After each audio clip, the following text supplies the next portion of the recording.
ಶ್ರೀ ವೆಂಕಟಾಚಲಾಧೀಶಂ ಶ್ರೀಯಾಧ್ಯಾಸಿತ ವಕ್ಷಸಂ ಶ್ರೀತಚೇತನಮಂಧಾರಂ ಶ್ರೀನಿವಾಸಮಹಂ ಭಜೆ.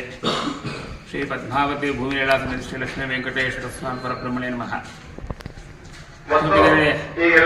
ಗ್ರಾಮದಲ್ಲಿ ಅನಾದಿ ಕಾಲದಿಂದಲೂ ಕೂಡ ಶ್ರೀ ಪದ್ಮಾವತಿ ಶ್ರೀ ಲಕ್ಷ್ಮೀ ವೆಂಕಟೇಶ್ವರ ಸ್ವಾಮಿಯವರ ಒಂದು ದೇವಾಲಯದಲ್ಲಿ ತ್ರಿದಿನ ಸಂಕಲ್ಪಯುಕ್ತವಾಗಿ ಪಾಂಚರಾತ್ರಾಮುಕ್ತವಾಗಿ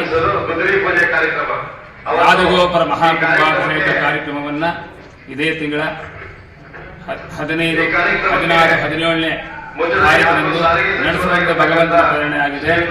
ಆ ನಿಟ್ಟಿನಲ್ಲಿ ಈ ದಿನ ಬೆಳಗ್ಗೆ 15ನೇ ತಾರೀಕು ಬೆಳಗ್ಗೆ ಸ್ವಾಮಿಯವರಿಗೆ ಸ್ವಸ್ತಿವಾಚನ, ಪುಣ್ಯಾಹವಾಚನ, ಅದೇ ರೀತಿಯಾಗಿ ಶಾಂತಿ ಹೋಮಗಳೆಲ್ಲವೂ ಕೂಡ ಯಥೋಕ್ತವಾಗಿ ನಡೆದಿದೆ. ರಾತ್ರಿಗೆ ಸ್ವಾಮಿಯವರ ಕಲಶಗಳ ದೇವತಾ ಕಲಶಗಳಲ್ಲಿ ಊರಿನಲ್ಲಿ ಪ್ರದಕ್ಷಿಣಾಕರಣ ಮಾಡಿದ್ದು ಸ್ವಾಮಿಯವರ ಒಂದು ದೇವಾಲಯದಲ್ಲಿ ರಾತ್ರಿ ಆ ಕಲಶಗಳಿಗೆ ಅಧಿವಾಸಗಳನ್ನು ಮಾಡ್ತಾರೆ. ಮನೋನ್ಮಾನಾದಿ ಶಾಂತಿ ಹೋಮಗಳನ್ನು ಮಾಡ್ತಾರೆ. ನಾಳೆ ಬೆಳಗ್ಗೆ ಅದೇ ರೀತಿಯಾಗಿ ಜಗಸ್ಥಾನಾರ್ಚನೆ, ಆವಾಹಿತ ಕಲಶಗಳ ಒಂದು ದೇವತೆಗಳ ಆವಾಹನೆ, ನವಗ್ರಹಾದಿ ಶಾಂತಿ ಹೋಮ ಇವೆಲ್ಲವೂ ಕೂಡ ನಡೆಯುತ್ತೆ. ನಾಳೆ ರಾತ್ರಿಗೆ ಆ ಸ್ವಾಮಿಯವರ ಒಂದು ದೇವತಾ ಪ್ರತಿಷ್ಠಾ ಕಾರ್ಯಕ್ರಮ, ರಾಜಗೋಪುರ ಪ್ರತಿಷ್ಠಾ ಕಾರ್ಯಕ್ರಮದ ಅಂಗವಾಗಿ ಆ ಯಾವ ಒಂದು ಕಲಶಗಳಿಗೆ ವಿಶೇಷವಾಗಿರತಕ್ಕಂಥ ಜೀವಾದಿ ಉಪನ್ಯಾಸ ಹೋಮಗಳು ಎಲ್ಲವೂ ಅಧಿವಾಸಗಳೆಲ್ಲವೂ ಕೂಡ ನಡೆದು ರಾತ್ರಿ ಸಂಲಗ್ನದಲ್ಲಿ ಆ ಕಲಶಗಳನ್ನು ತೆಗೆದುಕೊಂಡು ಹೋಗಿ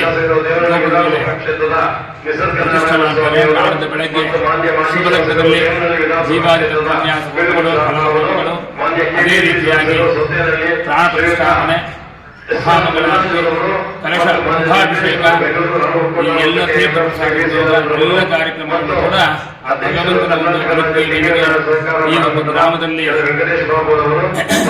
ನೆರವೇರಿದ ಭಗವಂತನ ಒಂದು ಈ ಒಂದು ಕಾರ್ಯಕ್ರಮವನ್ನು ಅತ್ಯಂತ ಹೆಚ್ಚು ದಿನ ಪ್ರೋತ್ಸಾಹಿಸಿ ಈ ಕಾರ್ಯಕ್ರಮದಲ್ಲಿ ಸ್ವಾಮಿಯ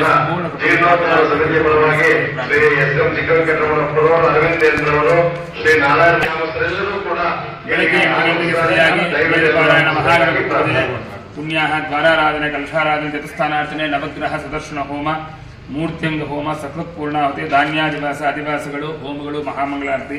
ಅದೇ ರೀತಿಯಾಗಿ ನಾಳೆ ಸಾಯಂಕಾಲಕ್ಕೆ ಪುಣ್ಯಾಹವಾಚನ, ಕಲಶಾರಾಧನೆ, ಮೂರ್ತ್ಯಂಗ ಹೋಮ, ಮಹಾಲಕ್ಷ್ಮಿ ಹೋಮ, ನಾಡಿ ಸಂಧಾನ, ಮಾನವೋನ್ಮಾನ ಶಾಂತಿ ಹೋಮ.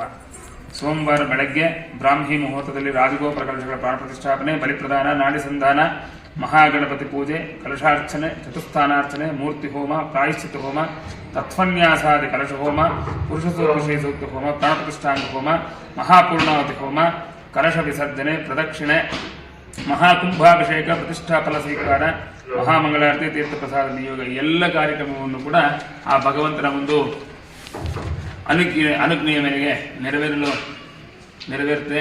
ಎಲ್ಲ ಭಗವತ್ ಬಂದರೂ ಕೂಡ ಈ ಒಂದು ಕಾರ್ಯಕ್ರಮಕ್ಕೆ ಅತಿ ಹೆಚ್ಚಿನ ಸಂಖ್ಯೆಯಲ್ಲಿ ಆಗಮಿಸಿ ಆ ಭಗವಂತನ ಕೃಪೆಗೆ ಪಾತ್ರರಾಗಬೇಕೆಂದು ತಮ್ಮಲ್ಲಿ ಸಲಹೆಯಾಗುತ್ತಾರೆ. ಈ ಗ್ರಾಮಸ್ಥರು ದೇವಾಲಯದ ಆಡಳಿತ ಮಂಡಳಿ ಪರವಾಗಿ ತಮ್ಮಲ್ಲಿ ಸಲಹೆಯಾಗಿ ಪ್ರಾರ್ಥನೆ.